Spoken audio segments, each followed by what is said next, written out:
Hi hello नमस्कार मैत्रिणींनो, मी पुष्पांजली. आम्हाला जायचं होतं गावाला आणि बघा आम्ही सकाळी सकाळी निघाले होतो आणि जायच्या आधी ते म्हणाले नाश्ता करावा, म्हणून मग आम्ही इथं स्वीटमध्ये आलो. तर कचोरी घेतली, त्यानंतर समोसा घेतला भावेशने. आणि भावेश सध्या आता आजीकडे राहतो आहे, खूप बारीक झाला आहे तो.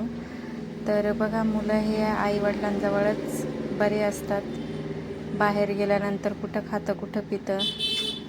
आणि इथं सकाळी सकाळी नाश्ता केला, त्याला जे पाहिजे होते ते आवडीचं घेतलं. त्यानंतर इथं चिकूसाठी आम्ही ड्रेस बघत होतो. खूप छान ड्रेस लागलेले होते इथं, पण तिला काही चॉईस येतच नव्हतं. आणि बघा खूप सुंदर सुंदर फ्रॉक आहेत लहान मुलींच्या, खूप छान ड्रेस आहेत. त्याचनंतर बघा छोट्या मुलींची खूप सुंदर सुंदर एक ड्रेस चॉईस आला, मग तो घेतला.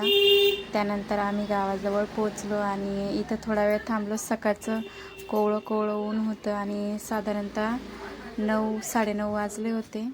खूप छान वातावरण आहे. बघा हे शेत आहे भाताचं आणि डोंगर गावाकडचं असं मोकळं वातावरण असतं, खूप सुंदर असं. आणि हे दोघं बसले होते गाडीवर.